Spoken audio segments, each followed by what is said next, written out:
tardes, bienvenidos, bienvenidas, bienvenides. Muchas gracias al foro por la oportunidad de moderar esta mesa. En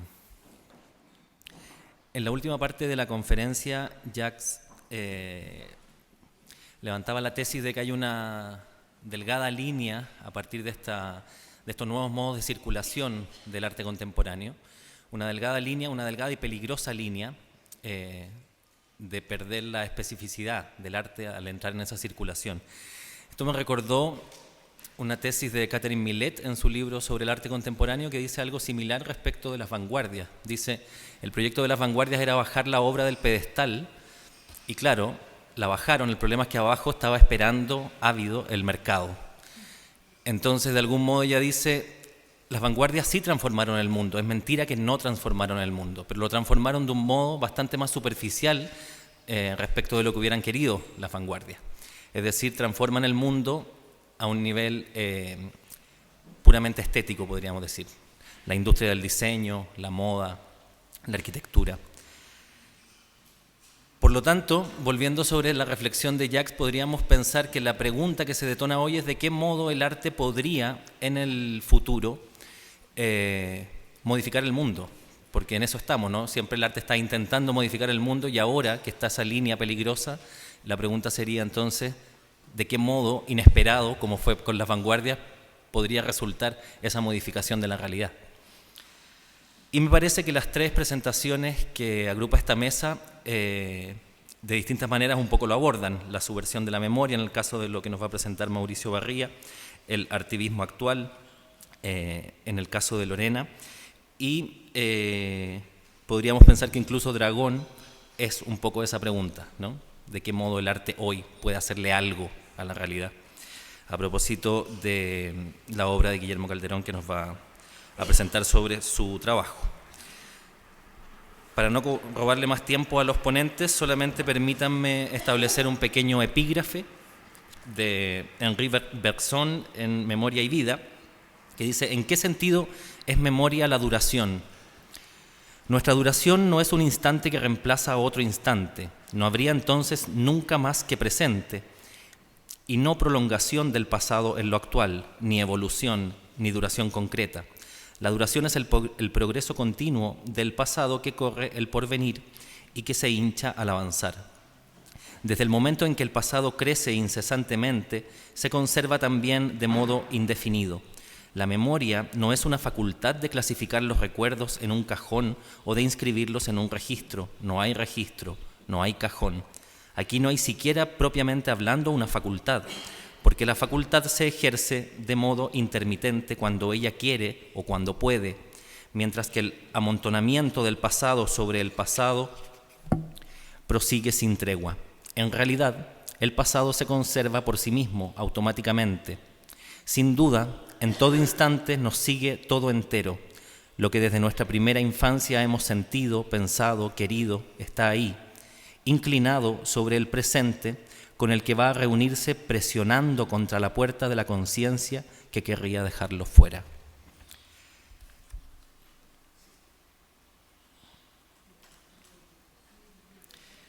Entonces, según lo indica el programa, vamos a compartir con Lorena Bercero, con Guillermo Calderón y con Mauricio Barría. Presento primero entonces a Lorena. Ella es investigadora adjunta de CONICET, doctora en Historia y Teoría de las Artes de la UBA, magíster en Humanidades, Universidad Carlos III de Madrid, licenciada y profesora en Letras de la UBA. Se especializa en las relaciones entre prácticas escénicas y movimientos políticos y sociales en la historia reciente. Y su presentación lleva por nombre Memorias del presente, inscripciones del futuro en el artivismo actual.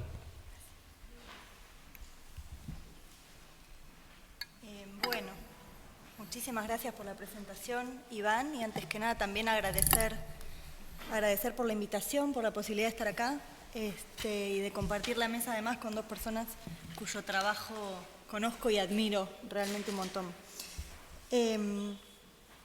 Bueno, vamos a abrir presentación, que nos olvidábamos de las figuritas, digo yo.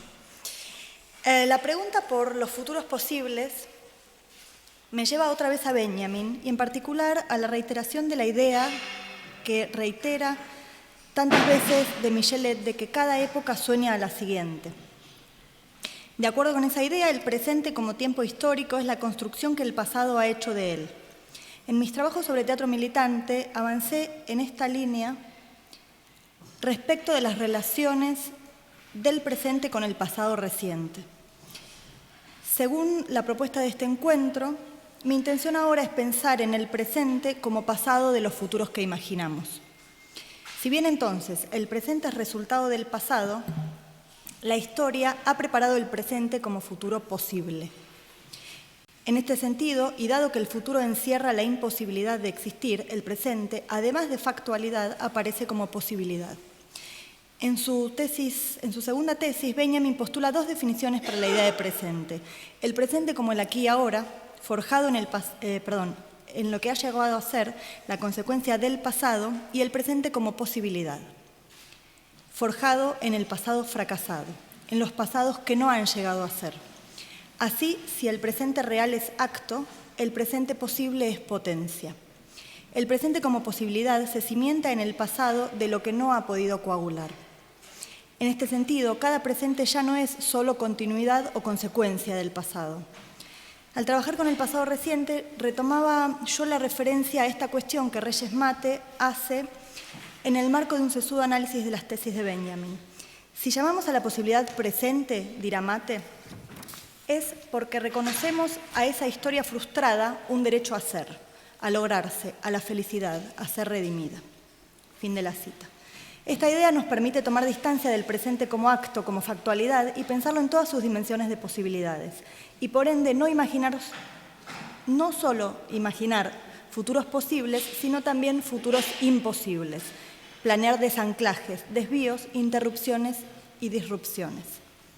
Por otra parte, los debates sobre las ventajas y las limitaciones de historizar el presente, que provienen ya de los años 70, de aquellos 70 que en la mesa anterior se dibujaron en torno a las construcciones de otros espacios de Latinoamérica, así como desde la literatura se planeó Latinoamérica, se inventó Latinoamérica, desde la historia se planearon en los 70, en aquellos 70, otras temporalidades.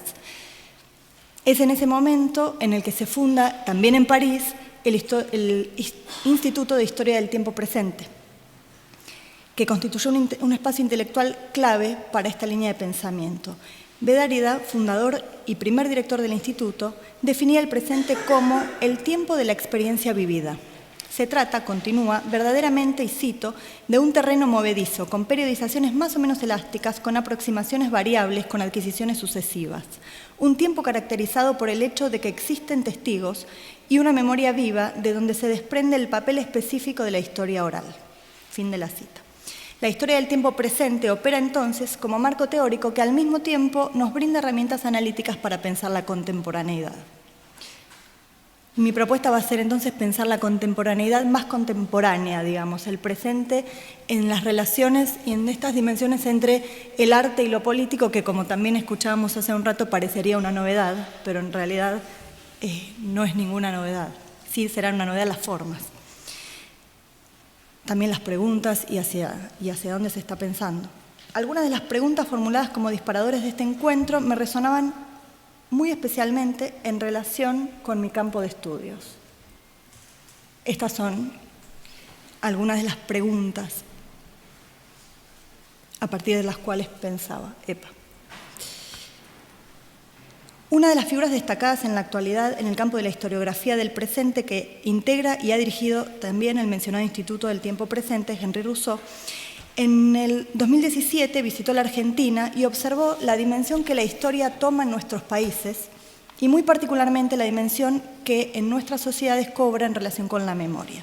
Según el historiador francés, cito, esta resonancia se debe a que la epistemología particular de la historia reciente, tal como emergió en los años 70, paralelamente a una nueva historia de la memoria, dos fenómenos que fueron concomitantes, se inscribe en una época general en un régimen de historicidad en el que la memoria se ha convertido en un valor fundamental, que no está exento en algunos casos de un cierto fetichismo.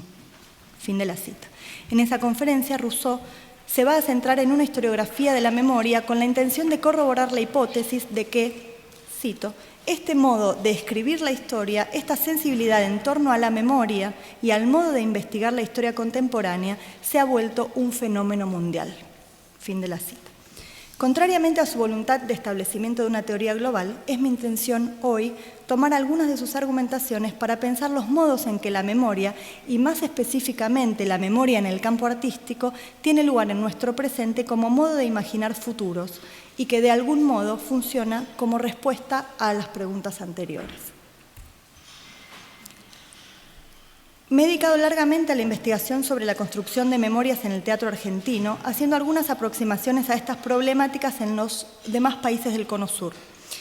En dicho trayecto he constatado la emergencia de nuevos modos de incidencia desde las prácticas artísticas en las construcciones de la historia y por ende en sus relaciones con la memoria. Estas nuevas prácticas se originan en el marco de la restauración neoliberal que se dio en los últimos años en Argentina en consonancia con el desplazamiento político propiciado en gran parte de los países de la región y del mundo occidental.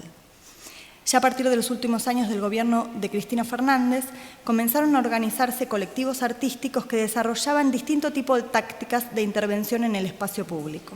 Con la asunción de Macri como presidente en el 2011 y la instauración del neoliberalismo feroz, las prácticas de resistencia y los intentos de construcción de micropolíticas alternativas que tímidamente iban surgiendo se fortalecieron, se multiplicaron y potenciaron. Entre ellas, las experiencias artísticas han ocupado un lugar preponderante. Se trata de experiencias siempre desarrolladas por colectivos que se reúnen a partir de diferentes tipos de convocatoria y con distintas modalidades de gestión, pero con finalidades de asociación de nuevos tipos de grupalidad, de entretejido de nuevos lazos sociales, de configuración de nuevos modos de incidencia en lo social político y de desarrollo de operaciones estéticas, muchas de ellas innovadoras. Estas prácticas se enmarcan en la historia del activismo artístico del siglo XX y conectan con experiencias de la historia reciente latinoamericana. En términos generales, combinan un interés estético con una intencionalidad micropolítica directa y se desarrollan de manera colectiva en el interregno entre el arte, la política, la comunicación y la performance. Los colectivos contemporáneos se caracterizan por configurar un tipo de artivismo que desafía no solo las definiciones de ciudad, ciudadanía, de corporalidad y de virtualidad, sino también la noción de arte y la experiencia estética como actividad relativamente autónoma de las lógicas dominantes. Además de su presencia física, los grupos usan Internet y las redes sociales con diversas funcionalidades, desde generar visibilidad y tener acceso a un público más amplio, hasta construir las performances en un entorno con presencialidades diversas. Con estas acciones se interpela un nuevo tipo de subjetividad que se configura no solo en el espacio físico, sino virtualmente a través de las redes sociales, posibilitando una participación diferida en el espacio y en el tiempo. Los medios son implementados como recursos para crear acciones y escenas híbridas y autorreflexivas que exponen críticamente a los espectadores las fuerzas sociales que contribuyen a su construcción y a la construcción de las subjetividades presentes en ellas. Con todo esto, no solo se redefine el lugar de expectación, sino también los de producción artística, intervención política y espacio público.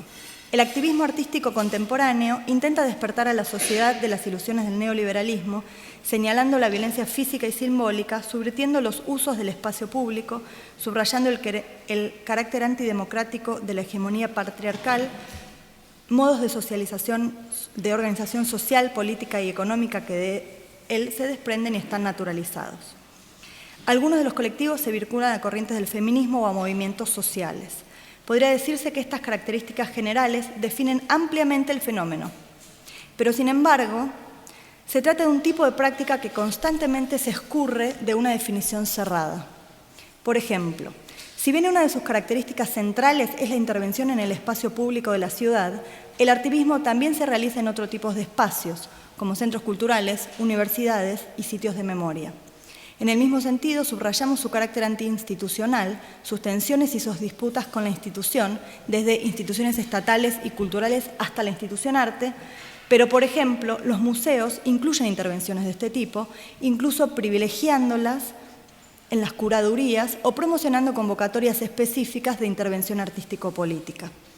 Además, algunas de las acciones se enmarcan en la lógica del campo cultural, se dan en sala con una periodicidad de funciones, cobrando entrada, sin dejar de activar política y estéticamente, y de contener una cantidad de criterios a partir de los cuales podemos seguir considerándolas artivistas. Es así como, a mi juicio, el artivismo aparece como un tipo de experiencia artística, social y política del presente que contiene algunas de las características del futuro que me gusta imaginar. Un futuro híbrido, fluido, colectivo, crítico, no carente de paradojas ni de contradicciones. No me voy a detener en contarles las imágenes para no demorarnos, pero si quieren después volvemos sobre esto. Esto está un poco ilustrando cómo el activismo entra al museo o a un sitio de memoria. En lo que respecta a la construcción de memorias, si durante las primeras décadas del siglo el teatro argentino se había caracterizado por la centralidad de una mirada sobre la historia reciente, los colectivos artivistas contemporáneos aparentemente amplían esta temporalidad, poniendo en escena acciones que reconstruyen no solo los años de la última dictadura, podría citar una cantidad de colectivos o de acciones, luego si quieren puedo describir alguna o contarles. Decía, no solo reconstrucción de la dictadura, sino también la historia nacional y las relaciones con el peronismo, la historia de corporaciones y explotación de los últimos siglos, o la historia de Internet, del hacktivismo y de las lógicas tecnocráticas de los años 80 y 90. Todas estas acciones son intertextuales y colaborativas, todas implican al público de distinta manera. Tampoco me voy a detener en las maneras en las que el público participa. Se desarrollan en distintos tipos de espacios, como decíamos. Generalmente el espacio público continúa siendo intervenido el de la Ciudad de Buenos Aires, pero también en otras ciudades del país. Y en muchos, me repito, en estos espacios cerrados ligados a la institución arte. La apertura a la participación constituye una de las características centrales de estos colectivos. Esta apertura puede tener que ver con la participación del público durante la experiencia o con la conformación del grupo. Y ahí hay distintas y muchas modalidades. En el mismo sentido, los colectivos o sus integrantes suelen desplegar reflexiones sobre su propio trabajo. El proceso creativo está fuertemente marcado por debates y dilemas que demandan reflexiones y en algunos casos estas se vuelcan en resultados que acompañan las acciones como paratextos o incluso como publicaciones de los mismos artistas. Entonces, ¿qué nos queda a los investigadores si los artistas hacen reflexiones tan inteligentes? Entonces, a mí me quedan dos caminos. O lanzarme a decir algo inteligente todo el tiempo o lanzarme a la performance. Entonces, más allá de la broma, hice lo segundo, obviamente. La puesta en cuerpo del trabajo y la puesta en cuerpo de manera colectiva nos implica desde otro lugar. No necesariamente más iluminador, pero sí capaz de desplegar otros sentidos. Entonces, lo que voy a hacer es presentar dos acciones en las que tuve la oportunidad de participar como performer. Una es Relato Situado, Almagro tiene memoria, el 24 de marzo de 2017, y El Esquinazo, el 30 de abril de 2017, del colectivo de Funciones Patrióticas. Almagro tiene memoria es una obra de recorrido que aumenta la propuesta realizada en dos recorridos anteriores. Una es una topografía de la memoria que va a ser el sello del grupo. Una deriva es un recorrido a pie por una zona del barrio de Almagro, con la realización de acciones en algunas baldosas por la memoria.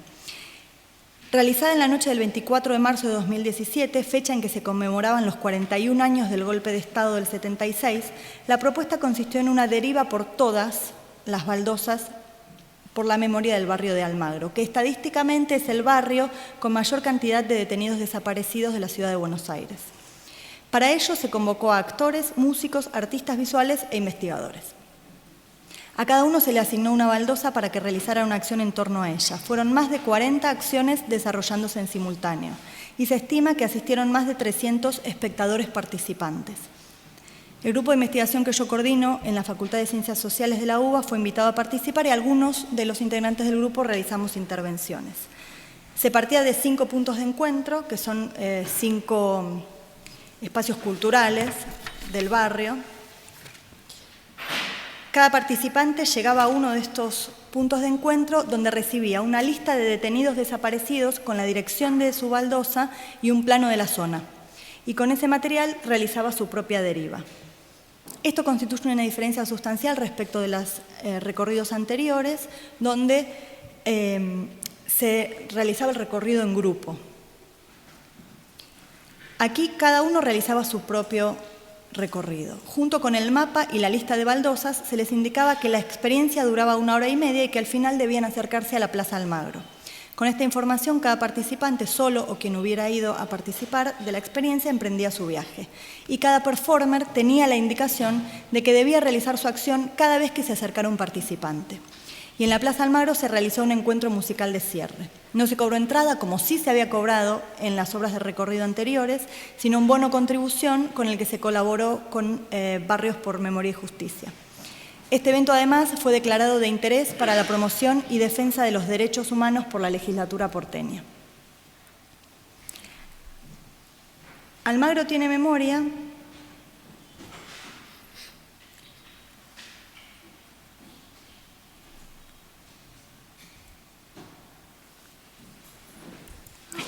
Almagro tiene memoria resultó un verdadero encuentro. Estos son los afiches y la memoria que a mí me tocó la baldosa que me tocó intervenir. Almagro tiene memoria resultó un verdadero encuentro entre los cuerpos, masivo e íntimo al mismo tiempo. La mayoría de los performers, entre 40 y 50, y público, alrededor de 300 personas, asistió a esta deriva urbana al volver de la habitual marcha del 24 de marzo. La marcha de ese año 2017 fue masiva, conmovedora y se definió por los lazos de unión de un sector social movilizado emocionalmente a un año de iniciado el gobierno por el que la coalición de Cambiemos llegó al poder. Como les decía, en esa oportunidad realicé una intervención, trabajé sobre la baldosa de Silvio Frondizi y su yerno, Luis Ángel Mendiburu. Un documento con pautas y criterios generales circuló entre los performers invitados, pero no tuvimos ningún condicionamiento ni limitación a la hora de construir la acción. Como mencioné, la consigna que nos dieron fue que cada vez que llegaba un espectador debíamos realizar la acción. El público hacía el recorrido individualmente o en grupos, y así hicimos la acción durante 1 hora y media para 1, 2, 3 o 20 personas. En esa acción reflexionaba yo en torno a la identidad y a los pequeños impulsos que lanzan distintos destinos diversos, a partir de la vestimenta como hilo conductor que surgió durante la investigación de un relato de Laura Lina, una compañera integrante del colectivo que organizaba la acción. En la acción relataba un sencillo hecho que me contó Laura de la siguiente manera. Es el texto que está en pantalla. Mientras lo decía, yo me cambiaba la ropa, me sacaba una ropa y me ponía otra, y la acción finalizaba con el siguiente texto.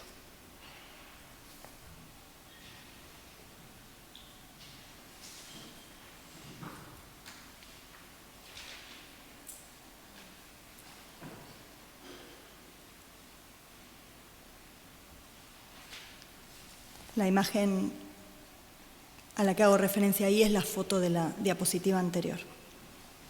La acción es muy simple e intenta generar una trama de memorias individuales con una memoria colectiva, acortando las temporalidades, detectando los usos que nos unen. La segunda acción, voy a pasarla rápidamente, formó parte de Sobre Falcón, un evento multidisciplinario que involucró artistas y activistas en la realización de intervenciones, performances, pegatinas y diverso tipo de acciones a lo largo de la calle Falcón, que recorre 5 o 6 barrios de la ciudad de Buenos Aires. Se hizo el domingo 30 de abril del mismo año 17, en el día previo a la conmemoración del Día del Trabajador. La difusión se hizo de manera cerrada, a través de mails y por inbox de las redes, por cuestiones de seguridad para que no evitar la presencia policial. El evento culminó con un picnic en la Plaza Falcón, ubicada en el barrio de Floresta, más o menos en un punto medio del recorrido de la calle. Falcón fue el primer cadete recibido del colegio militar, participó de la conquista del desierto y es conocido más que nada por haber comandado un operativo policial que reprimió una movilización de la FORA, Federación Obrera Regional Argentina. Meses después, un anarquista, Simón Radovinsky, mató a Falcón. El gobierno de aquella época, sin embargo, homenajeó a Falcón y la dictadura le puso nombre a la Plaza Falcón. lo homenajeó con el nombre de la calle, ¿verdad? Distintos colectivos se encargaron de intervenir en alguna zona de la calle. El Esquinazo, que es la acción de la que participé, se ocupó de un sector del barrio de Villaluro, un barrio de clase media, de casas bajas y alejado del centro. En esa zona, varias de las calles que cruzan Falcón llevan el nombre de poetas y músicos clásicos: Byron, Dante, Manzoni, Leopardi, Homero y Donizetti. La propuesta de la compañía fue intervenir las esquinas, de manera que cada performer tuvo a su cargo una intersección en la que Falcón se cruza con algún representante de la alta cultura occidental. En mi caso, me encargué de la esquina de Falcón y Manzoni. De las 4 esquinas disponibles, elegí una en la que se encuentra una florería y a la hora en la que se darían las funciones, que eran las 15 y a las 16, le da el sol de frente. El día de la acción yo iba a estar de viaje en un congreso de LASA en Lima, casualmente, y entonces lo que pasó es que filmamos la acción y ese día la acción fue la filmación de la acción. La acción consistió entonces en la proyección de una acción realizada en otro momento, pero en el mismo lugar y a la misma hora.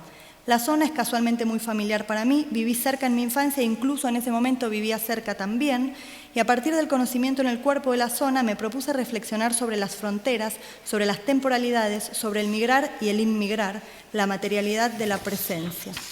Sentados en el umbral de la florería con mi hijo, que en ese entonces tenía 5 años, yo decía el texto, mientras tanto los dos armábamos avioncitos del papel y los lanzábamos al aire, que es una destreza que él aprendió para esa ocasión. En definitiva, fue un trabajo sobre las memorias, sobre los recuerdos en el cuerpo de la zona, sobre la infancia, sobre la experiencia de ser migrante, de cruzar las fronteras y de proyectar esos pasados en los futuros posibles. Dado que la propuesta consistió en la reproducción de una acción que ocurrió en un tiempo anterior, en el preciso momento de la intervención, la proyección implicó un desdoblamiento y duplicación del presente.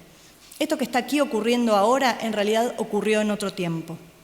Lo que vemos no es lo que está presente, sino que vemos lo sido, lo que alguna vez fue. Al mismo tiempo, la acción proyecta, a través de algunos elementos, como el niño o como los aviones lanzados al espacio infinito, lo que puede ser en un futuro incierto. Si lo sido está haciendo ahora, podría entonces volver a ser. Me gustaría pensar, para finalizar, en los futuros posibles que guardan experiencias de este tipo, tanto desde sus posibilidades como los problemas que encarnan. Tanto la experiencia como parte de las acciones, mi experiencia como parte de las acciones, como mi trabajo como investigadora, me permiten confirmar algunos planteos formulados por diversos colectivos a la hora de ser entrevistados. En primer lugar, es indudable el carácter colectivo y colaborador a partir del cual estas acciones están construyendo formas de asociación enriquecedoras. Estas experiencias poseen una capacidad de transformación micropolítica que comienza con la posibilidad de transformar al menos en algo a los sujetos que participan en ellas, tanto a quienes lo realizan como al público. Del mismo modo, su accionar en el entre lo individual y lo colectivo pone en juego una trama de sentidos que nos implica en diferentes dimensiones, poniendo en valor lo que ocurre en ese espacio in-betweenness. Asimismo, es importante para aquellos futuros que podamos imaginar observar algunos problemas que subyacen en la intervención artístico-política contemporánea, evitando el encantamiento que se produce por algunos componentes sustanciales del artivismo, como el carácter en ocasiones festivo del encuentro. Manuel Delgado enuncia, de manera algo irónica tal vez, pero muy ilustrativa, el riesgo que encarna esta cuestión. Dice: el nuevo estilo de arte político, cito, tiene la pretensión de rasgar la realidad cotidiana, cuando lo que hace es quizás solo elevar la fiesta sorpresa a la altura, al mismo tiempo, de forma de lucha y de género artístico. Fin de la cita. Otro riesgo consiste en terminar siendo funcionales al mismo sistema que el artivismo cuestiona. Y esto puede darse porque, por ejemplo, a través de la transformación de la acción artivista en parte de la oferta cultural de la ciudad. El límite difuso entre visibilización y espectacularización hace a la complejidad de esta problemática. La espectacularización, que Delgado define gráficamente como convertir a las ciudades en parques temáticos, constituye una forma de esa acción devenida en objeto de consumo cultural. En definitiva, el tipo de intervenciones artístico-políticas que están teniendo lugar en ciudades latinoamericanas tienden lazos hacia futuros no exentos de riesgos, pero repletas de posibilidades, de posibles y potenciales capacidades de transformación. Nada más.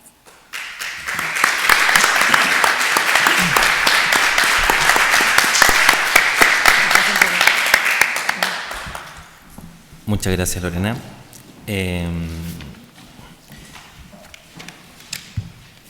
Torpedo digital.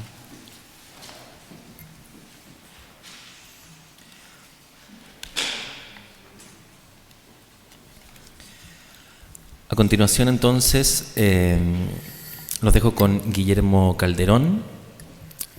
Él, para teatro, escribió y dirigió Neva, Diciembre, Clase, Villa, Discurso, Escuela, Cus, Beben, Mateluna, Goldrauch, B y Dragón. Para televisión escribió la serie Ramona, ha sido guionista de las películas Violeta Cefalocielos, El Club, Neruda, Araña y Emma. Y la presentación de Guillermo es La memoria de Villa, Escuela y Mateluna. Gracias. Muchas gracias. Hola. Hace algunos años el Parque por la Paz Villa Grimaldi me invitó a escribir el texto de una visita guiada, que es la visita que usan los visitantes cuando no tienen guía. Entonces se ponen los audífonos y un relato grabado guía a las personas alrededor de ese Parque por la Paz. Y a mí me pareció muy interesante esta comunicación tan íntima, entonces acepté feliz y fui al Parque de la Villa Grimaldi, que yo conocía antes, pero esto me permitió conocerlo más en profundidad. El parque tiene un problema, obviamente, que es que es un parque, y sobre todo en esta época hay pasto, hay flores, hay pájaros, y se convierte en un lugar muy lindo, que es un parque, dan ganas de comer ahí, de vivir ahí. Y eso claramente que es una gran contradicción con la historia del parque. Y eso me pareció un problema interesante, y a partir de ahí creció la posibilidad de hacer una obra, que fue la obra que después se transformó en Villa. La obra Villa tomó el problema de cómo recordar la tragedia de la Villa Grimaldi, porque los sobrevivientes de la villa, cuando se hicieron cargo del parque, una vez que detuvieron esta venta ilegal que iban a hacer algunos militares de ese parque para transformarlo en casa, se hicieron cargo, y su primera reacción fue transformarlo en algo lindo, podría decirse así, en algo feliz, porque el contenido del parque tenía que ser algo así como ganó la vida le ganó la muerte. Y por supuesto que eso no fue siempre así, también ganó la muerte. Pero esa era la visión de las primeras personas que construyeron ese Parque por la Paz, y había que respetarla, pero yo pensé que era interesante hacer una obra que cuestionara eso. Pero dentro de este recorrido también me llamó la atención otro lugar, que me dijeron que también era un problema en el relato que construía la Villa Grimaldi, que era que en un lugar de la villa hay 4 memoriales distintos que son los memoriales de los partidos políticos. Hay un memorial que hace el Partido Comunista, el Partido Socialista, el MAPU y el MIR, separados. Cada uno es una pequeña escultura, una mini instalación, honrando la memoria de las personas de esos partidos que fueron asesinados en la Villa Grimaldi. Y alguien de la villa me dijo, qué terrible que exista este memorial. ¿Por qué? Porque mira a la izquierda, tiene que estar dividida incluso en la muerte. Entonces existe la idea de que definir a las personas que murieron ahí divididos por partidos políticos es dividir la memoria o hacerle un daño a la memoria, que debería ser un gran acto de unidad cultural. Pero hay otro problema más que surge a partir de eso, que es que hay algo en la memoria, en el discurso oficial de la memoria, que necesita recordar a las víctimas de la dictadura como personas puras e inocentes. Y cuando digo puras e inocentes, quiero decir a personas que no estaban comprometidas políticamente y activamente en derrotar el sistema político y económico de esa época. es, uno ve permanentemente ese discurso de despolitizar al asesino, a la víctima, a la torturada. Son personas inocentes que van caminando por la calle. Y no, esas personas, en la dignidad de su historia personal, deberían ser recordadas como personas militantes políticas que se prepararon activamente para derrotar el sistema. Incluso se prepararon y se comprometieron a luchar militarmente contra el régimen y contra las Fuerzas Armadas. Y por eso las mataron. Entonces, ¿cómo se dignifica a esta memoria? ¿Despolitizándolo o politizándola? Obviamente que yo pienso que politizándola, pero ese era uno de los tantos problemas que planteaba la Villa Grimaldi. Entonces, con esto surgió la obra, y surgió la obra Villa, que con mi grupo decidimos hacerla en Londres 38, que es el centro de detención y tortura más importante aquí del centro de Santiago.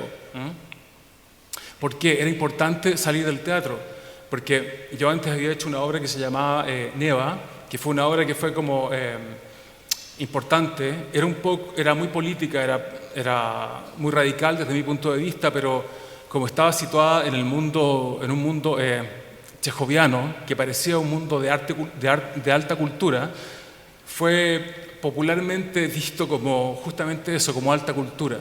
Entonces, yo iba a las funciones, obviamente estaba ahí, y en 2 noches distintas vi que como parte del público llegaron, un día llegó la ex ministra de Justicia de Pinochet, Mónica Madariaga, y vio la obra y le encantó y la aplaudió y se fue. Y otro día llegó el ex canciller de Pinochet, que se llamaba Hernán Felipe Errázuriz, con su familia, qué sé yo, y aplaudió la obra, le encantó y se fue. Eso para nosotros fue espantoso y humillante. Entonces, desde ese momento dijimos, ahora las obras tienen que ser tan radicales que sea imposible para estas personas considerarla un objeto cultural que pueden disfrutar. Por lo tanto, esa experiencia traumática obligó a radicalizar nuestro teatro. Entonces, esa fue una de las grandes motivaciones para hacer esta obra en un ex centro de tortura y exterminio como fue el Londres 38, porque ahí simplemente no va a entrar cierto tipo de gente. Es una obra para nosotros, para las personas que buscan ir a ver el teatro y no solo a experimentar la obra, sino a crear cierta comunidad. Es un espacio secreto y protegido. De alguna forma es la anticalle. Pero esa es la reacción natural que teníamos que tomar en ese momento. Hicimos esa obra y fue, bueno, obviamente muy interesante porque debatíamos todos estos temas.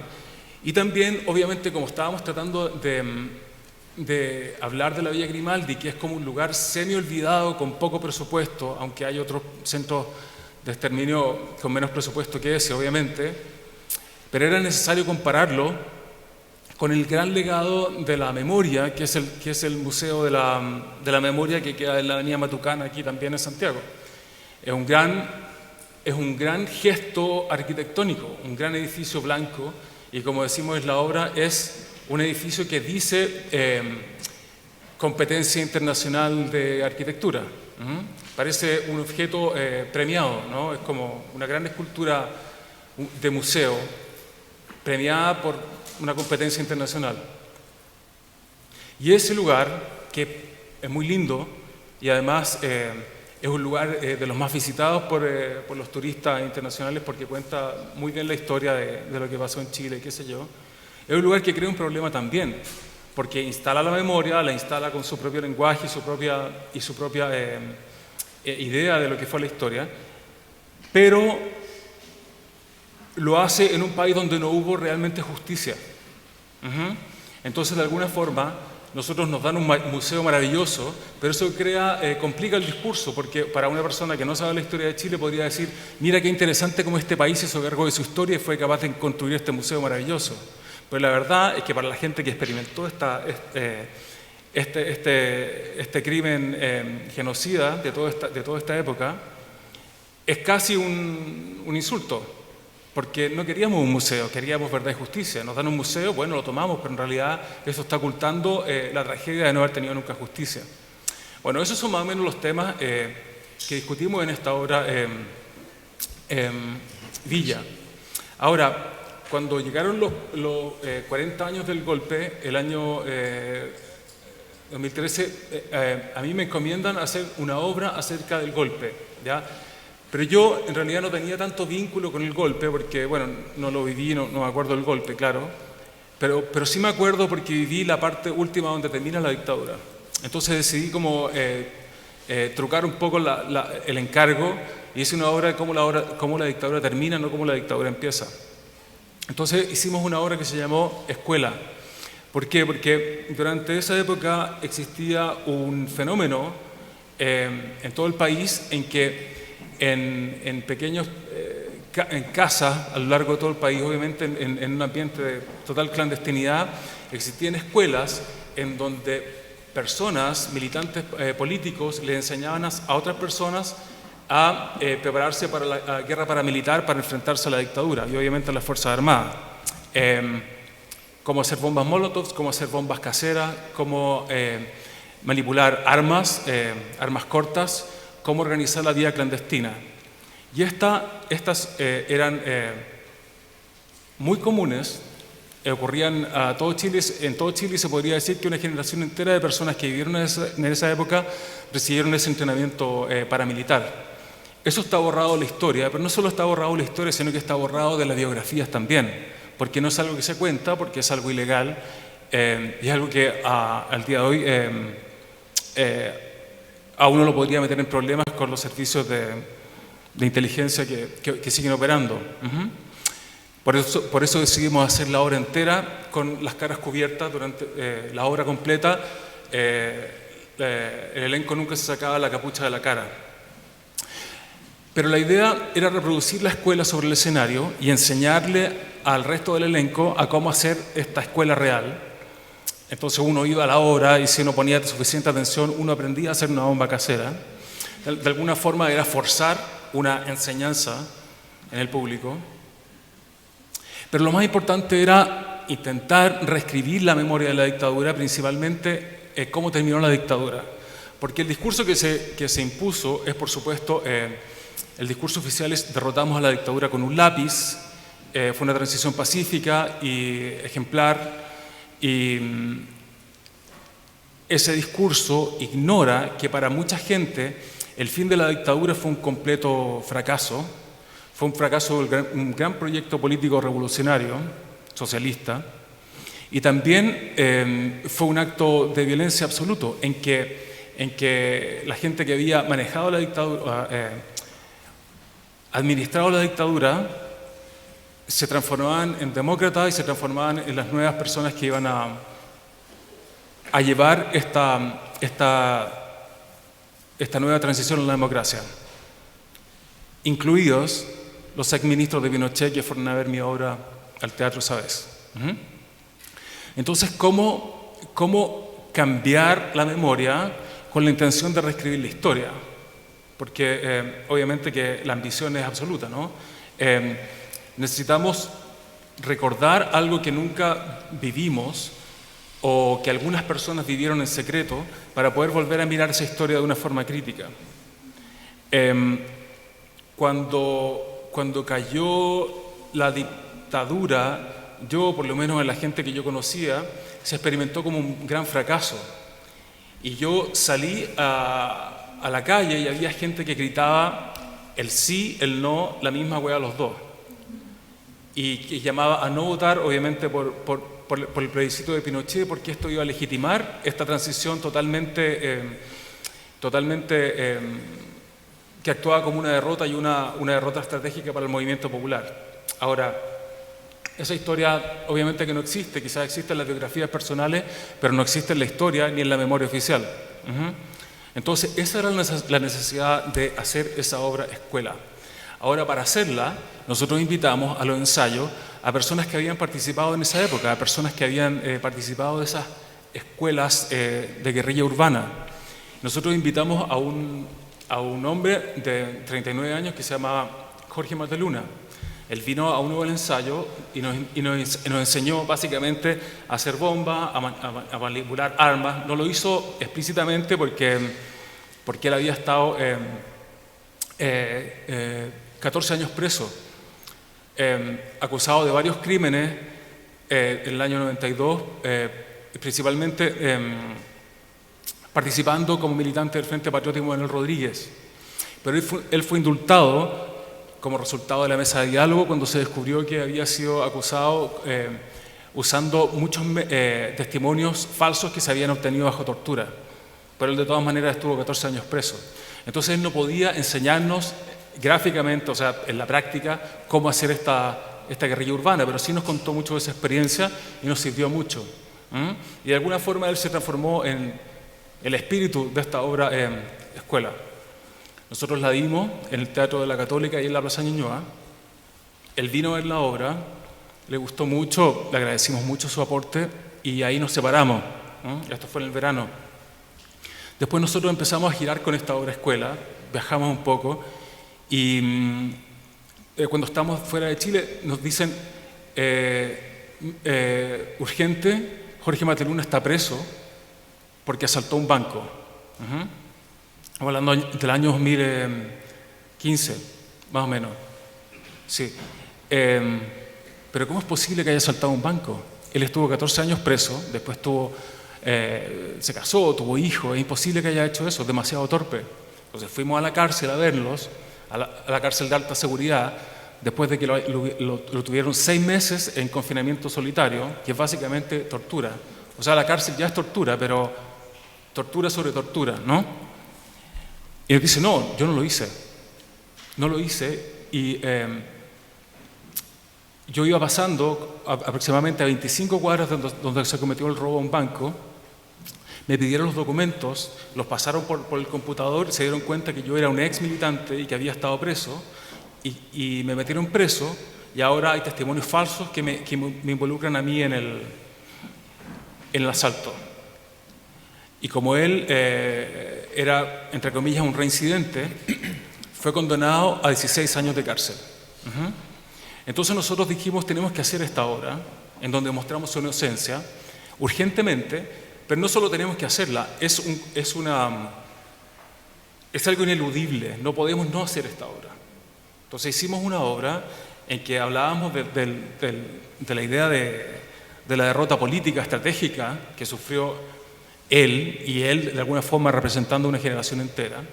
Pero no solo eso, sino que también una obra que se integraba a un movimiento político. Nosotros antes habíamos hecho siempre teatro político y eso está bien, nos enmarcamos dentro de una gran tradición cultural del teatro. Pero este caso era distinto, porque ya existía una campaña política para liberarlo de la cárcel. Entonces nuestra obra, nosotros dijimos que tenemos que tomar 2 decisiones. Uno, lo vamos a defender absolutamente y no vamos a tolerar un cuestionamiento de considerar la posibilidad de que la Fiscalía y los jueces estén en lo correcto. Porque nosotros solo podemos comprometernos con este trabajo si es que nos comprometemos sin ambigüedades con su inocencia, de esa forma saliéndonos de la posibilidad de caer en la trampa del teatro que muchas veces lo plantea todo en crisis y no se hace cargo de ninguna versión. Nosotros nos vamos a hacer cargo de la versión de su inocencia en primer lugar. Y en segundo lugar, nos vamos a someter a la campaña política. Es decir, la obra de teatro va a estar subordinada a lo que la campaña haga, lo cual redefine los términos del teatro político que nosotros hacemos. Campaña primero, teatro después. Cuando la obra se dio, que la obra es una gran defensa con pruebas, con videos de por qué la policía miente y por qué los fiscales mienten para encerrarlo, la campaña política por la liberación de Mateluna hacía una manifestación afuera del teatro. Entonces, cuando la obra terminaba, que terminaba con un gesto bastante panfletario, palabra importante, que era una llamada a la acción, la gente salía del teatro y se encontraba en la mitad de una manifestación política, con panfletos, con pancartas, con firmas, con todo para participar en la campaña política por la liberación de Mateluna. No era algo que nosotros hubiéramos montado, sino que era algo que emergía de la campaña política. Entonces, para nosotros nos encantaba, en términos de, nos encantaba la posibilidad de que la obra tuviera una continuidad totalmente natural hacia la calle, hacia el mundo real. O sea, la obra nos sacaba de estas 4 paredes. Y esa continuidad para nosotros significó como un gran descubrimiento y una gran posibilidad dentro del teatro político que nosotros estábamos haciendo. Ahora, esa palabra de teatro panfletario, para nosotros era muy importante definirnos como teatro panfletario en la medida de ser un teatro que define claramente su objetivo y llama a la acción, por dos problemas. Uno, nosotros pertenecemos a la tradición de los teatros universitarios en Chile, que es la tradición teatral europea que vino de las universidades, que eran como los ministerios de la cultura de esa época, que es el gran teatro serio intelectual de Europa. Pero en Chile había por lo menos 3 tradiciones teatrales más antes de que llegaran los teatros universitarios. Uno, el teatro popular, el teatro de calle, el teatro de las comunidades, el teatro de las parroquias, el teatro de las organizaciones sociales. El teatro popular tradicional, heredero del teatro de calle eterno. En segundo lugar, el teatro comercial, el teatro de humor, el teatro de comedia que siempre existió. Y en tercer lugar, un teatro que estaba como olvidado o desaparecido, que es el teatro que se hizo en el norte de Chile, asociado a la extracción de minerales, que era el teatro que principalmente desarrollaban los sindicatos anarquistas y comunistas, que era un teatro integrado totalmente a las luchas sociales y políticas de esos sindicatos, que era un teatro que se podría decir que era panfletario, porque estaba totalmente integrado a las luchas políticas y sociales. Entonces nosotros decíamos, esta obra nosotros podemos saltarnos esta cosa académica de la cual venimos e integrarnos a una tradición teatral más amplia. De alguna forma buscando una memoria de una cosa que no experimentamos, sino un salto grande al pasado. Ahora, pero obviamente que hubo una reacción que nos acusó de ser panfletario. Y eso era muy interesante porque nosotros, como decía antes, nosotros queríamos abrazar esta idea de teatro panfletario. Porque el teatro panfletario, que es el teatro que dice a la calle compañeros o la tierra es para el que la trabaja y termina con un puño en alto llamando a la acción política, es un teatro ejercido de nuevo al calor de la lucha política, que es un teatro no académico. Esta gente no fue a la universidad y nadie les dijo que decir un mensaje político sin matices era malo o no aceptable. Entonces, para nosotros que la crítica al teatro panfletario forma parte de una crítica burguesa, académica a la cultura del mundo popular, y también es un reflejo del profundo desprecio que tiene la clase dominante por las formas culturales populares. Entonces nosotros por eso abrazamos esta idea del teatro panfletario. La campaña fue exitosa en la medida en que la presidenta Bachelet firmó el indulto para que Jorge Mateluna saliera de la cárcel.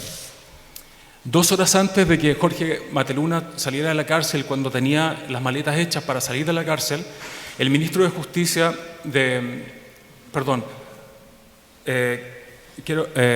una aclaración. Digo 2 horas antes del traspaso de mando.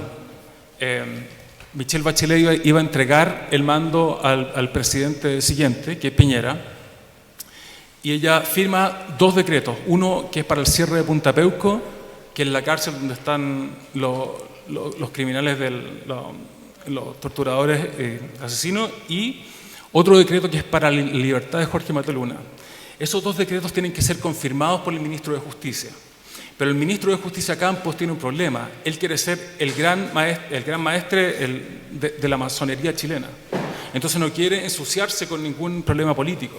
Entonces, en un acto insólito, desafía la autoridad de la presidenta y decide no firmar el decreto. Yo creo que se puede leer de eso de muchas formas, pero yo pienso que es un gran gesto misógino. No creo que él habría desafiado la autoridad de un hombre, pero sintió con la libertad absoluta de desafiar la autoridad de una mujer. Entonces, según nos cuentan, Michelle Bachelet sufrió mucho, trató de nombrar otro ministro de Justicia las 2 horas antes de que asumiera la presidencia Piñera, no lo logró. Y terminó su periodo con una tragedia que fue haber sido desautorizada por este ministro y no haber cerrado Punta Peuco Punta Peuco ni haber liberado a Jorge Mateluna. Entonces nuestra campaña por la liberación de Jorge Mateluna termina con Jorge Mateluna en su celda, con sus maletas en la mano, listo para salir y sin encontrar la libertad. Jorge Mateluna hoy día está preso, sigue preso, injustamente, está ahora en Colina 1, y para nosotros es la gran derrota personal, principalmente para él y para su familia, pero también es la gran derrota del sueño de este teatro político que quiere cambiar el mundo a partir de un fin tan concreto como sacar a una persona de la cárcel. Gracias.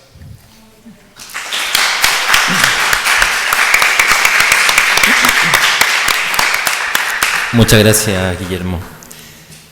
Y para cerrar las exposiciones, Mauricio Barría, dramaturgo y teórico del teatro, doctor en Filosofía con mención en Estética y Teoría del Arte de la Universidad de Chile, académico del Departamento de Teatro de la Universidad de Chile y en la actualidad director de la Escuela de Posgrado de la Facultad de Artes de la Universidad de Chile.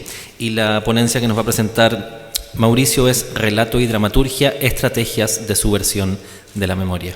Mauricio. Bien, voy a ir bien rápido para que alcancemos a dialogar, que yo creo que siempre es lo más interesante, especialmente después de estas dos provocaciones de Lorena y de Guillermo.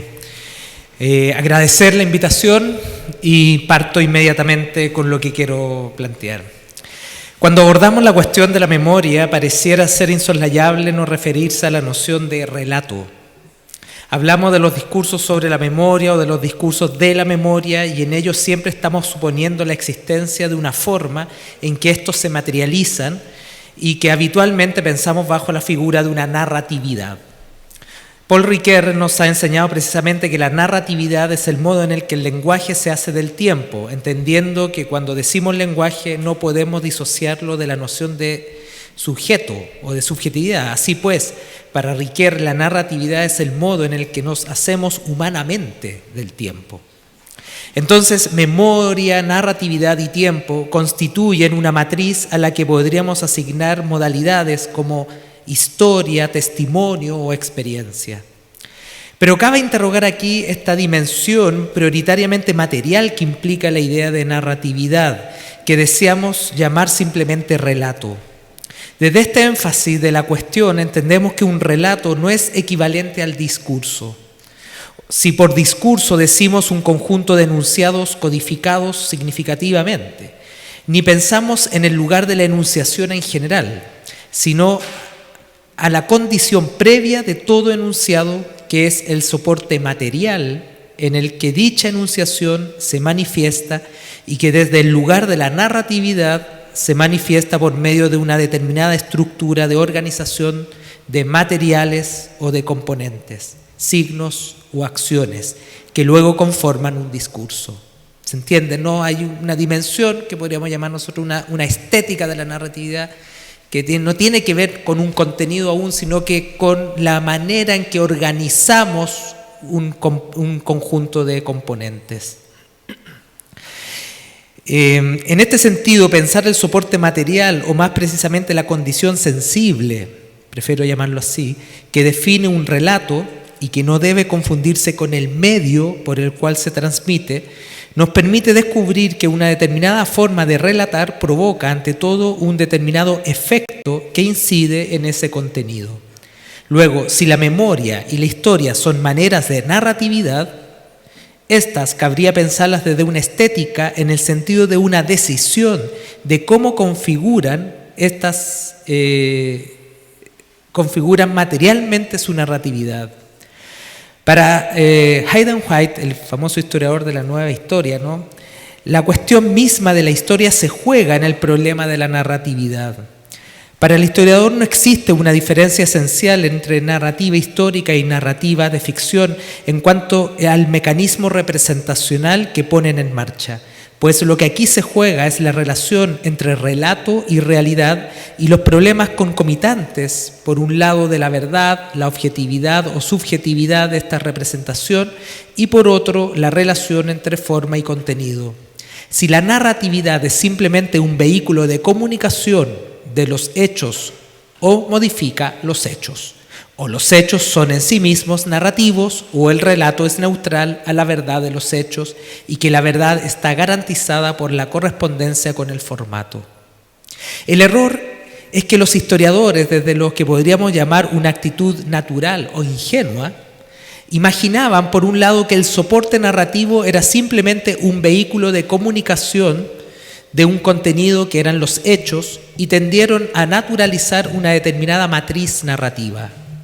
Esta matriz es la que denuncian tanto los trabajos de Lacan como los de Foucault como formas disciplinantes de la subjetividad, que tendían a mantener la credulidad respecto a los hechos mismos, comportaban una calidad de ser, que los hechos mismos comportaban una calidad de ser narrables en sí mismos y que esa condición obedecía evidentemente a esta matriz, por lo que no había que reflexionar el recurso, pues el recurso coincidía miméticamente con lo representado.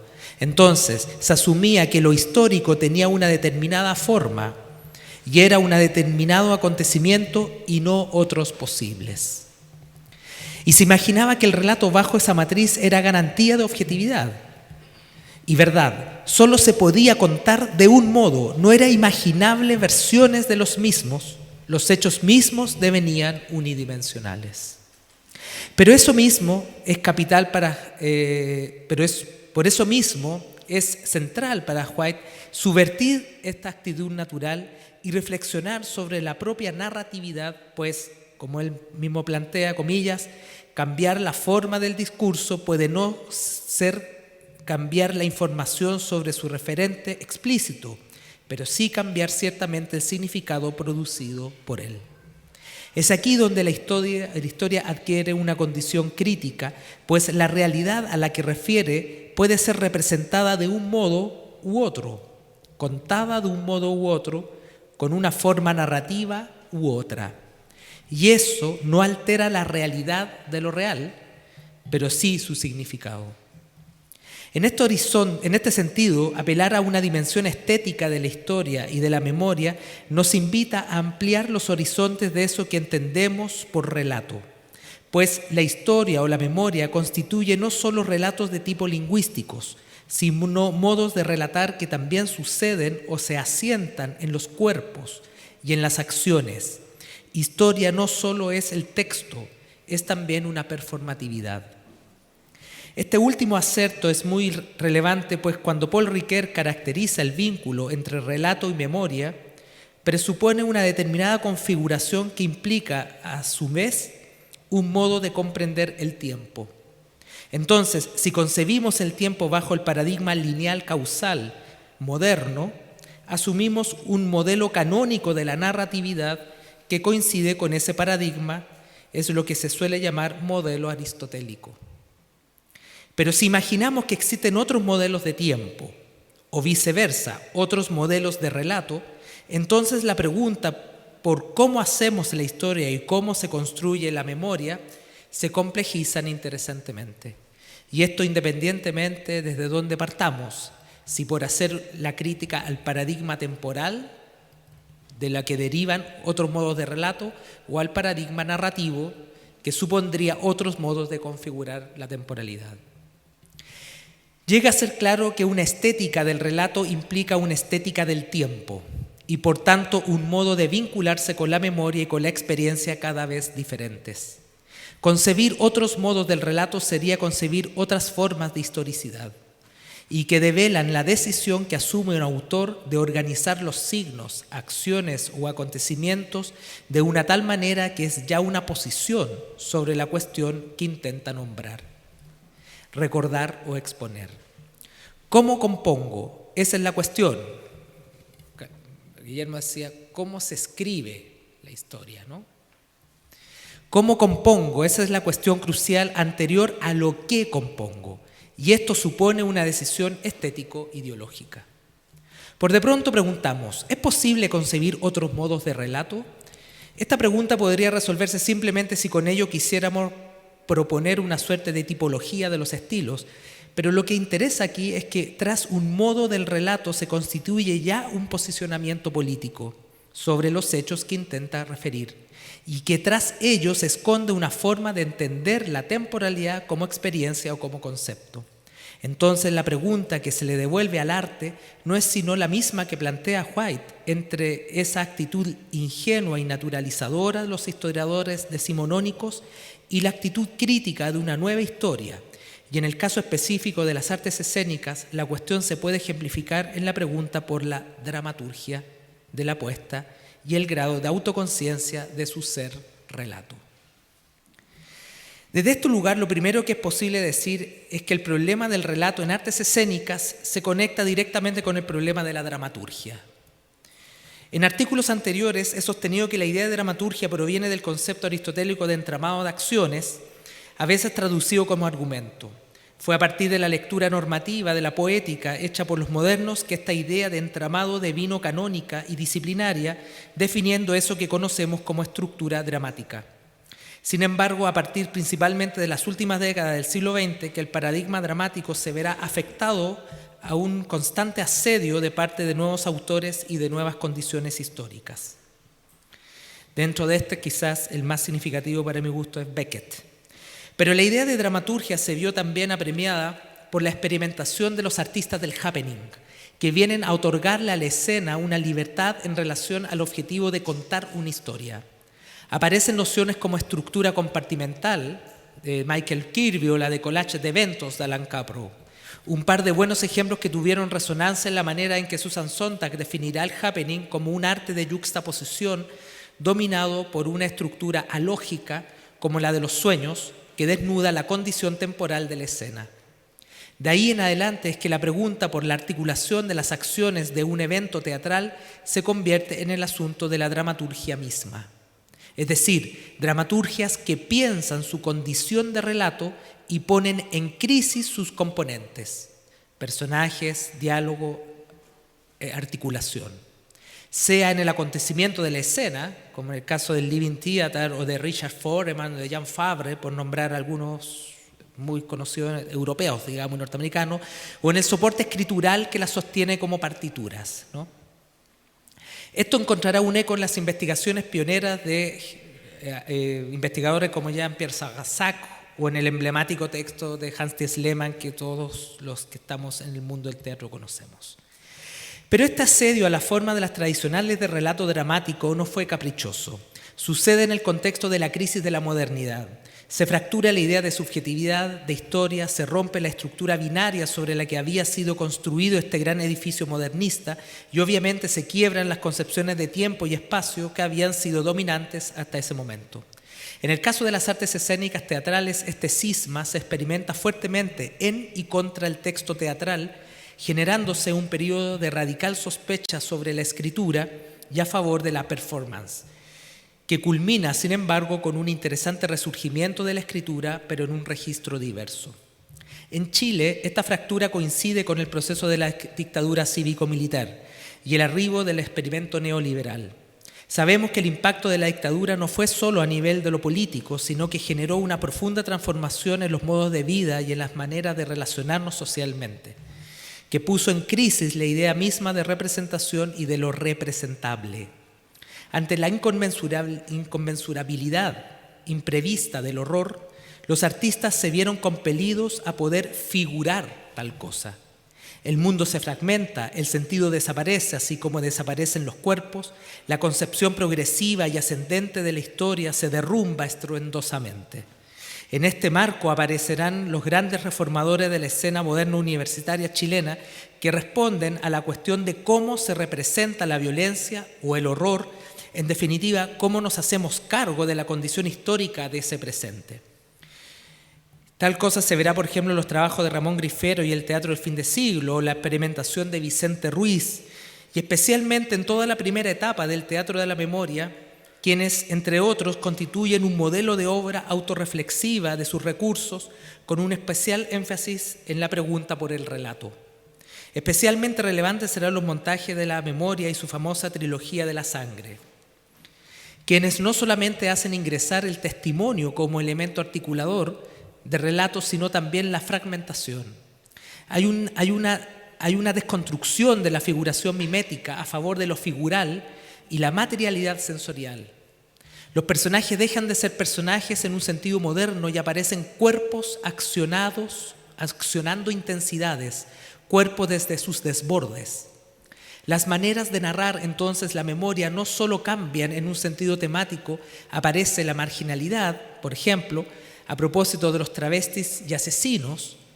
Ya no se busca explicar el mundo ni contribuir a restablecer una lógica lineal del tiempo.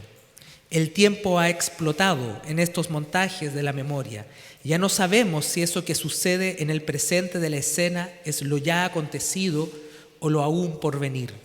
Como si el tiempo se constituyera geológicamente a través de superposiciones y no sucesiones lineales.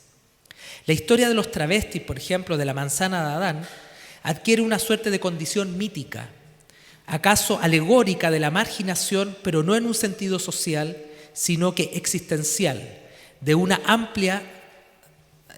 parte amplia de la sociedad chilena que durante todo el siglo XX y especialmente durante la dictadura quedaron fuera de la historia. Lo marginal como aquello que resiste en el borde a punto de caer, pero que al mismo tiempo obliga a torcer el rumbo de lo históricamente dominante. Este impulso fue continuado a fines de los 90 por un interesante movimiento de dramaturgos cuyas escrituras no solo rompen con el sentido común del texto para el teatro, sino se constituyen en el modelo de eso que podríamos llamar escrituras autorreflexivas o dramaturgias autorreflexivas. Autores como Benito Escobar, Juan Claudio Burgos, Rolando Jara o Alejandro Chato Moreno, entre otros. Me voy a saltar el análisis de las dos obras que tenía para plantear la tesis general y permitir la conversación que creo yo que es hoy día, en este momento, lo más importante. A este conjunto de autores yo los llamaría o los he denominado dramaturgias alegóricas, ¿no? En el sentido de que proponen en el mismo texto una reflexión sobre el problema de la dramaturgia. O sea, son dramaturgias que tratan sobre qué es la dramaturgia. Y en ese sentido constituyen una alegoría de la propia construcción, de la propia construcción dramatúrgica, digamos, ¿no? En ese sentido coincide, interesantemente, con la misma idea de Hayden White a propósito de la historia. El Hayden White, a propósito de lo que decía el profesor Jacques Lenard, y a propósito de su maestro, digamos, Paul de Man, toda lectura es una alegoría. Por lo tanto, en este tipo de dramaturgia lo que sucede es una alegoría sobre la propia construcción, ¿no? Pero en esa alegoría no es formalismo. No, yo distinguiría entre modernismo y formalismo, ¿no? Aquí lo que hay es especialmente un modo de poder contar aquello que ya no se puede contar. Ese es el punto, ¿no? Y en esto incluiría los trabajos de Calderón, especialmente Villa y especialmente Mateluna, del que he escrito, pero no quise hablar acá porque sabía que estaba. Por lo tanto, no tenía sentido. Hay otros tipos de elementos que podemos distinguir o experimentaciones, por ejemplo, dentro de formas de dramaturgia que llamaríamos topologías o dramaturgias topológicas. Pienso, por ejemplo, en un trabajo muy reciente de un grupo joven que se llama Proyecto Villa, que reconstruyen una casa de tortura e invitan a las personas a entrar en una suerte de recorrido, ¿no? Es una especie de experiencia inmersiva que es muy interesante porque las figuras de la memoria aparecen como fantasmas que habitan ese hogar, pero al mismo tiempo nosotros como testigos casuales nos convertimos también en una suerte de fantasmas que habitamos esos espacios, ¿no? Es muy interesante el ejercicio que hacen. Otro trabajo en el que he tenido la ocasión de participar es el Recuerdo, que también construye o propone una construcción de la memoria a propósito de un audio recorrido por el centro de Santiago, en el que yo voy descubriendo historias de personas que le ocurrió algo en ese lugar. En ese caso, la dramaturgia opera precisamente desde el recorrido, igual que en el Proyecto Villa. Ya no una dramaturgia en el sentido de una poética causalística o lineal, como sería el modelo más convencional.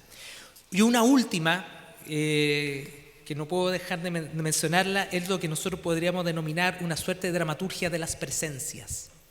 Y aquí es una cuestión que estoy trabajando en este momento, pero tengo dos ejemplos muy claros, ¿no?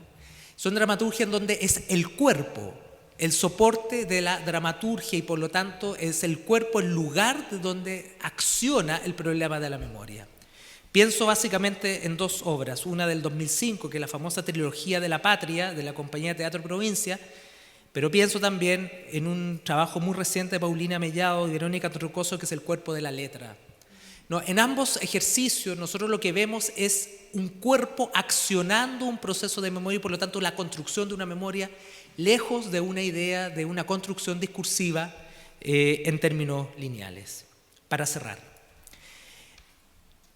si pensamos que la memoria está vinculada con la noción de relato, no poner en crítica o no realizar un ejercicio crítico respecto a la noción de relato nos impide descubrir modos no hegemónicos de la memoria.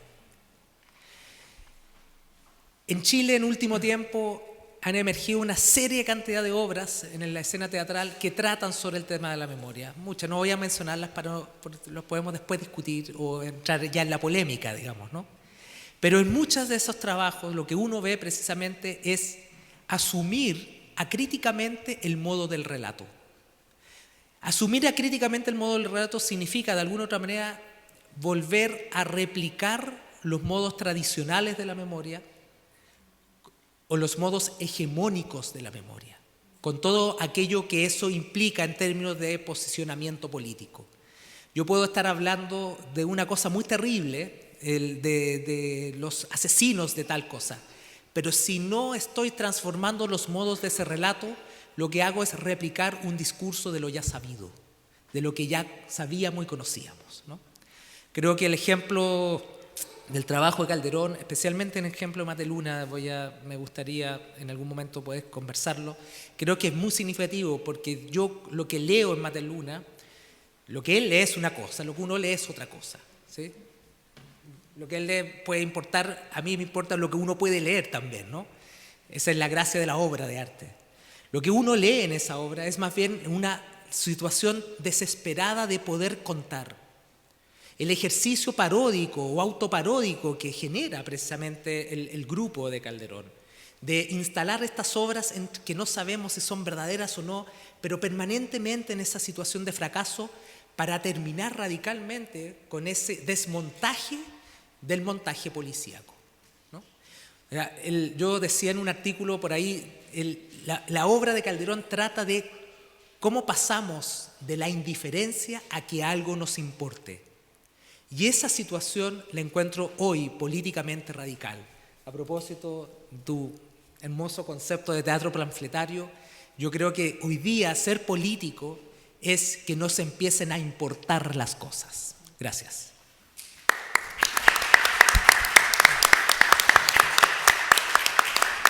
Muchas gracias, Mauricio. ¿Cuánto tiempo tenemos? Ya que partimos un poquito más tarde.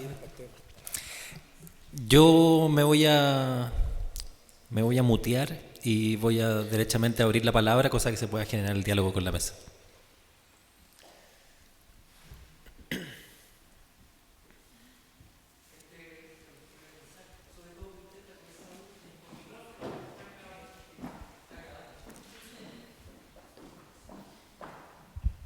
Sí.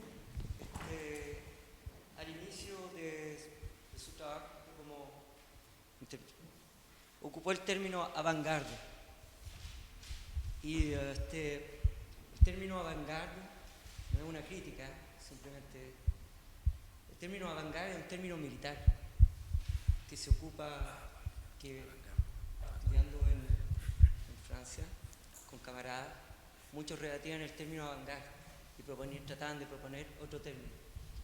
Entonces, claro, vanguardia acá, ¿no? Entonces, para crear un futuro imaginario, ¿sería necesario cambiar el término y buscar uno nuevo que sea más correcto? ¿Qué opina usted? Pregunta al moderador. En realidad yo lo que estaba haciendo era reproducir el concepto que estaba en las mismas referencias que estaba utilizando. Sin embargo, ya que aparece la pregunta, yo creo que los conceptos, más que rechazarlos y reemplazarlos rápidamente, es bueno disputarlos. En ese sentido, creo que el concepto de vanguardia hoy día se podría repensar, precisamente cómo se actualiza esa pregunta de Catherine Millet, de lo que decía el profesor en la conferencia de apertura, y por lo tanto pensar qué implica ese concepto de vanguardia hoy, que efectivamente tiene que ver con una primera línea, con avanzar hacia el futuro antes que el resto, ¿no? Como ir allanando el camino. Eso podría decir. De acuerdo. No queda muy claro, pero bueno. ¿Alguna otra pregunta?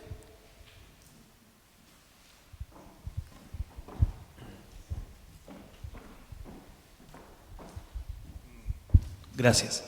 Es como una pregunta un poco constatativa, en realidad, para la ponencia de Mauricio. Pensar entonces una oficialidad de la memoria, más que tendría que ver más que con un espacio de circulación, tendría que ver con un modo en que yo articulo un relato sobre la memoria. Si mal no entiendo, ¿no? Y eso, ¿cómo uno lo podría ligar a ese llamado final que haces tú, como que las cosas importen? Porque tendría la sensación de que en el mundo del teatro es como que sucediera al revés, como que todo nos importa mucho, ¿no? Como hablar de incendios en el sur, la obra que habla sobre los incendios. Cename, la obra que habla sobre el cename. Eso. Sí, yo creo que fue afortunado que estuviera acá Calderón cuando él expone desde su experiencia, ¿no? Y eso es afortunado porque te permite llegar al ejemplo. El relato de lo que él cuenta es un buen ejemplo de alguien que está tratando de pensar cómo se hace algo, ¿no? Y eso es lo que uno imagina que es lo que hace un artista. El artista no solamente reacciona frente a una contingencia, sino que la pregunta del arte, esto lo hemos conversado en otros momentos y vuelvo sobre eso, por lo menos desde mi punto de vista, la pregunta del arte no es me hago cargo de lo que sucede. Ahí tenemos que pensar a propósito de la conferencia inaugural, que estuvo muy interesante, ¿no? Porque no basta con decir que el arte actual se hace cargo del mundo. La pregunta es, ¿cómo hago yo para representar eso? De modo que esa cuestión que me ha abismado sea también abismante para un otro. Yo lo que sí estoy muy de acuerdo con el profesor Jacques Lenard, y que me parece muy interesante lo que plantea, es que si hay un giro de la obra de arte, yo diría que su lugar es el arte visual. En el caso de la arte escénica, ese lugar ha estado un poco siempre, pero es su maldición también. En la arte escénica, el arte visual, el arte empieza a buscar los vínculos. Lo interesante es que cuando busca los vínculos el arte visual, sigue siendo importante el código o la forma en que trabaja, porque está en la propia disciplina. En el caso de la arte escénica, nosotros tendemos a estar siempre demasiado pendientes de querer decir, pero no estamos reflexionando de si esos modos del decir están replicando paradigmas o esquemas que están absolutamente arraigados. Y claro, mientras más arraigado, sucede muy bien, como lo que decía Guillermo, digamos, ¿no? O sea, con todo lo bello que es Neva, pues Neva es una obra tradicional. Entonces, claro, es una obra que un público, o sea, le gusta a toda esa variedad de público. Pero Mateluna no es una obra tradicional. Entonces, Mateluna generó posiciones. Sí, hay gente que la llamó panfletaria. Y hay gente que muy, muy inteligente que la llamó panfletaria y la acusó y etcétera. Entonces, cuando una obra puede proponer una fractura respecto a un campo dialógico, de romper un sentido común, yo creo que es una obra que está funcionando. Cuando una obra en la que todo el mundo está de acuerdo que es fantástica, es porque reconocemos en la obra algo que ya conocemos, ¿sí?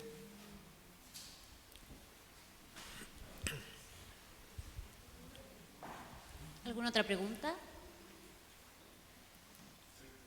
¿O alguno de los integrantes quiere decir algo? Yo voy entonces, ya que no hay más. Quisiera responder esto porque coincide que con la revista sacamos una columna sobre memoria ayer y un poco lo que despliego tiene que ver con pensar que el vínculo entre teatro y memoria o arte y memoria está como preseteado como si fuera algo positivo, bueno, deseable, ¿no? Sin embargo, al interior de lo que sería la memoria como un campo hay un montón de batallas que se están librando, memoria institucional, un poco lo que decía Guillermo respecto desde del propio Museo de la Memoria, ¿no? Que parece que corta la historia en un momento. Y por otro lado, todo el problema que implica culturalmente la representación de la memoria y los modos en que la queremos entender. Yo pienso que la restitución del conflicto con el Estado-Nación sería como fundamental porque vendría como a resolver todos los problemas que en el arte se representan a partir de obras que abordan precisamente esa conflictividad, pueblo, Estado-Nación. Sin embargo, no es la única manera en que se podría pensar. ¿De qué otras maneras se podría pensar una memoria específica que se levante efectivamente tomando posición, que no sea simplemente la reproducción de un discurso oficial de la memoria institucionalizada, del consenso, ya no vamos a seguir peleando, miremos al futuro, etcétera? ¿De qué otro modo se puede pensar hoy la memoria más que preseteada como buena?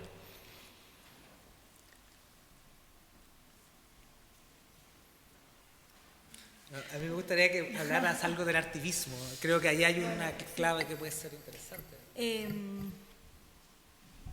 Sí, yo no sé bien, porque a mí me genera conflicto porque en algún sentido esconden trampas este tipo de preguntas que por ahí esta es la trampa y después digo la respuesta. El conflicto que me genera, que es como buscar o preguntarle al arte, buscar una efectividad en el arte, como tratar de preguntarle al arte por lo social o por lo político, y ahí es donde mi conflicto es, tal vez no haya que pedirle eso al arte. Y es un problema nuestro, no del arte. Ahora bien, dicho lo cual, en las prácticas que están sucediendo en este momento en las calles, acá mismo en Santiago, conozco experiencias en Brasil, en México, hay cosas que me parecen interesantes donde realmente las memorias aparecen completamente imbricadas y entonces las memorias de pueblos originarios con memorias de la dictadura y memorias atravesadas por las cuestiones de género, y entonces, no sé, hay una acción específica de FUNO, que es un grupo que se llama Fin de un Mundo, en Buenos Aires, la primera que hicieron en 2012, en pleno gobierno y auge del kirchnerismo, era una, ¿cómo se llaman las cosas de Colón? Una carabela, donde en realidad era para el 12 de octubre y había una cuestión de los pueblos originarios que se combinaba con los colores LGBT. Me parece que pueden llegar a haber ciertas intertextualidades y ciertas hibridaciones. Voy a hacer un chiste provocativo o provocador, que podrían estar a la vanguardia, imaginando algunos otros futuros. Tengo muchas dudas, si es por ahí, si es cómo, de repente haría falta a veces el diario del lunes.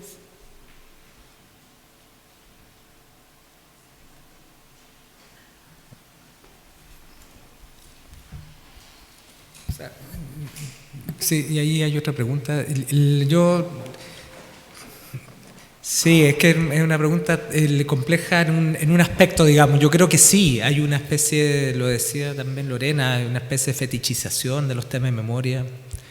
En la academia, de hecho, hay toda una cuestión que cabe preguntarse, digamos, ¿no? ¿Hasta cuándo? Y luego también es interesante que en determinados círculos uno habla de memoria y lo primero que piensa es en la dictadura, etcétera, ¿no? A mí en lo personal, que no trabajo sobre el tema de la memoria ni artísticamente ni como permanentemente en esto, sí trabajo sobre el tema del tiempo.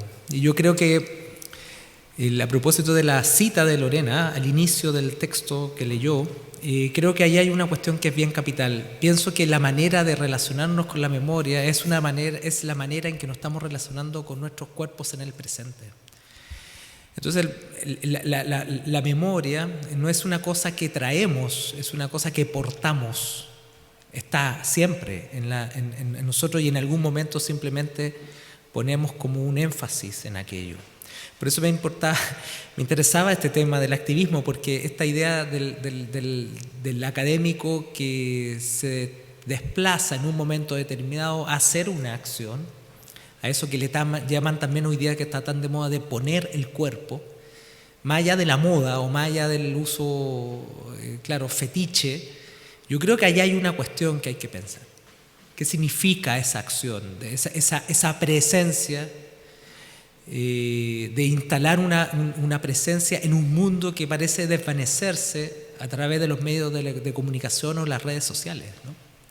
Hay una urgencia de una presencia que ya no es una presencia significativa, una presencia de la percepción, una presencia de la sensibilidad otra vez, ¿no? Yo creo que ahí hay una potencialidad del tema de la memoria que a mí me parece muy, muy interesante, y los trabajos que yo había pensado sobre esto, más que hablar de un discurso son ejercicios sensoriales sobre la memoria, ¿no? No son trabajos que logren construir la historia de esto, sino que es sensorialmente lo que atraviesa los cuerpos cuando nosotros estamos en una determinada realidad, digamos, ¿no? Ahí parece que hay una pregunta. Bueno, considerando las interacciones y los efectos de la obra de arte con el público, ¿cómo caracterizaría la efectividad de la obra de arte y con ello la utilidad o función de la obra de arte en la construcción de la sociedad?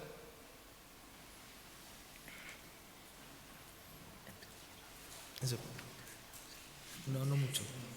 ¿Se la puede repetir? ¿Podría repetir, por favor? O sea, considerando la interacción y los efectos de la obra de arte en relación con su público, ¿cómo caracterizaría la efectividad de la obra de arte y con ello la utilidad o función del arte en la construcción de la sociedad? ¿La efectividad? La Sí. efectividad. Bueno, obviamente que la pregunta es interesante. El problema es la palabra efectividad, ¿no es cierto? Porque le exige a la obra de arte un efecto, un propósito. Y la gente que hace arte en general siempre se plantea ese problema, ¿no? Y yo creo que por lo general se inclina hacia la idea de que el arte no tiene propósito en sí mismo, o si lo tiene, está mediado por un montón de otros problemas. Por lo tanto, definir el arte en términos del efecto que pueda lograr, yo creo que es ajeno al mundo del arte. Yo creo que la mayoría de la gente que hace arte se resistiría a esa idea. Pero yendo un poco más allá de la pregunta, yo pienso que el arte ocupa un espacio marginal dentro de un proceso de transformación social, pero es un proyecto muy importante, porque lo define, lo piensa y le da un contenido. En este caso, recuerda ciertas cosas olvidadas, las elabora y crea nuevos lenguajes. Y no solo eso, sino que define la posibilidad de existir fuera de la sala de teatro o fuera de la academia y salir a la calle, a donde está la vida de la transformación social que el arte sueña.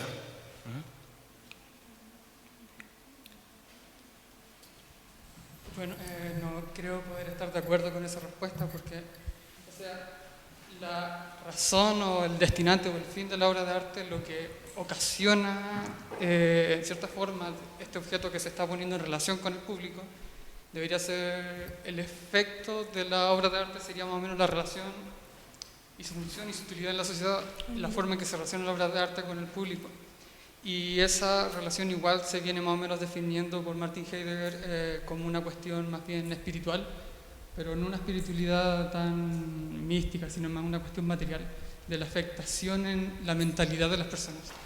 Y de acuerdo a esa como intento de caracterización del fenómeno que sería la obra de arte, intenta como definir cuál sería su campo de acción o su agencia en la sociedad. Y me parece que es algo que es necesario determinar o saber o definir de alguna manera para generar los procesos de producción de obra de arte, o sea, entendiendo el tipo de fenómeno que se quiere causar. Cuando nosotros hacemos teatro, para nosotros es muy importante la sala. Una sala como esta que se llena con 100 personas y se asiste a la obra, ¿ya? Porque cuando la gente va al teatro no va solo a ver, en mi caso, una obra de teatro, sino que va a construir una comunidad alrededor de la obra de teatro. Cuando nosotros hacemos una obra de teatro político, nosotros no estamos necesariamente planteándonos la idea de cambiar pensamientos, sino que estamos creando la idea de hablarle a las personas que ya están convertidas, porque estamos todos tan atomizados en esto, que la sola idea de crear una comunidad en torno a un acto teatral político ya crea un quiebre en la continuidad de la conciencia, y eso es tremendamente fértil. Y no solo eso, sino que cuando la gente se encierra en una sala de teatro a experimentar una obra de teatro, yo diría que piensa de una forma colectiva, de una forma que es imposible de pensar cuando uno está solo con un libro o solo con una experiencia estética. Aquí uno está obligado a sentir el olor y a escuchar la risa de todo un grupo de gente. Ese tipo de experiencia es interesante y es de alguna forma contracultural, porque crea una comunidad, aunque dure lo que dura la obra solamente, y ese es el germen de una idea de sociedad futura. Entonces creo que si es que la obra de arte no va a transformar la sociedad en sentido práctico, porque lo que va a transformar la sociedad es un movimiento político y social revolucionario de verdad, sí va a crear el germen a partir de crear la contracultura de experimentar el mundo como colectivo y no atomizado. Tengo un minuto para poner algunos ejemplos que se me fueron cruzando, de distintas maneras de actuar que tiene, por lo pronto, las prácticas artísticas, que me parece que por ir a contrapelo de algo, por ir fuera de carril, pueden colaborar en esto que comenta él, de cambiar en algo las sensibilidades. Listo, con eso tal vez.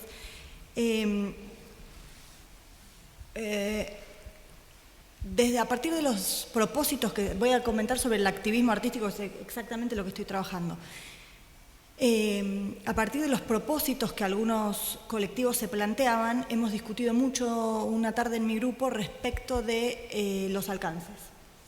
Y entonces hay algunos grupos que el objetivo es tirar abajo el patriarcado, como casi lo más parecido a la revolución. Y ahí la función del arte va a ser una o muchas, pero en un determinado estado de cosas y en un nivel de cosas. Y ahora ha habido otros colectivos, uno por ejemplo se llamaba Que renuncie lo pérfido ya. Lo pérfido fue, no sé si lo conocen, un ministro de Cultura que tuvo varias consecutivas frases poco felices, como la de los no fueron 30.000 desaparecidos, etc. Se reúne un colectivo que se llamó, se autodenominó Que renuncie lo pérfido ya, y se realizaron una cantidad de acciones que eran acciones sobre el espacio público. Por ejemplo, algunas, luego de cada función se leía una misma proclama para que renunciara a lo pérfido, y se circulaban los videos de los actores al final de la función. Lo pérfido renunció. Entonces, probablemente desde el arte no se haga caer a la dictadura o al patriarcado, pero se puedan cumplimentar algunas acciones como muy específicas y muy materiales en otro terreno que no es el artístico.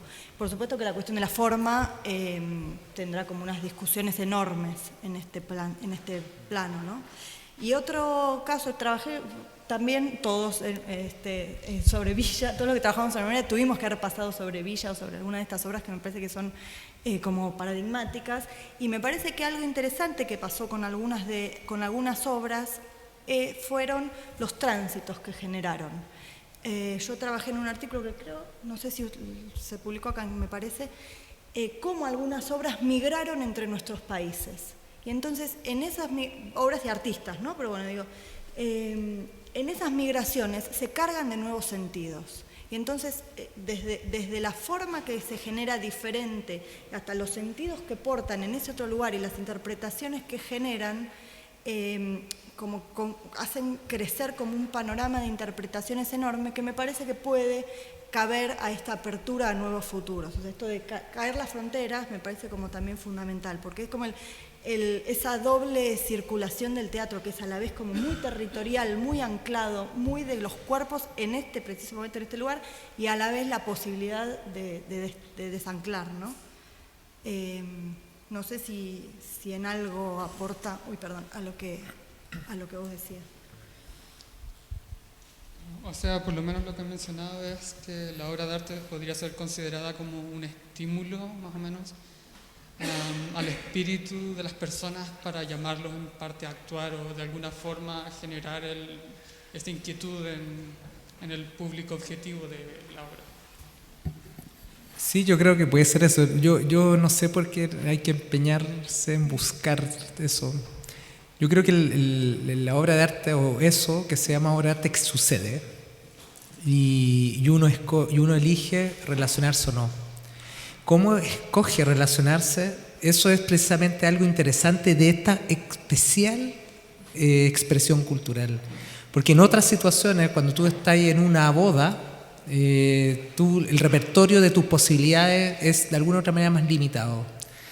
Pero frente a esto, todo eso es posible, o sea, todo lo que tú puedas imaginar también es posible. Yo creo que lo interesante del arte es precisamente que no propone ni una función determinada, ni un propósito determinado, sino que es una apertura a propósito de desmarcarnos, digamos, de algunas prácticas normativas que la cultura nos impone.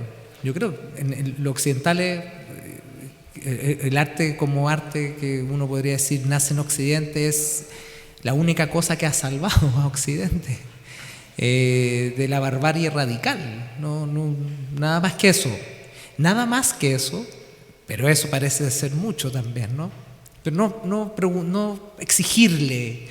Yo creo que lo que planteaba al inicio la conferencia inaugural, hay una cosa que me quedó muy pendiente de un arte, bueno, estoy parafraseando, que produce preguntas, no que da respuestas. La respuesta hay que buscarla en otros lugares, no sé dónde, pero el arte no debe producir respuestas. El día que el arte produce respuestas, yo creo que ahí tenemos un problema.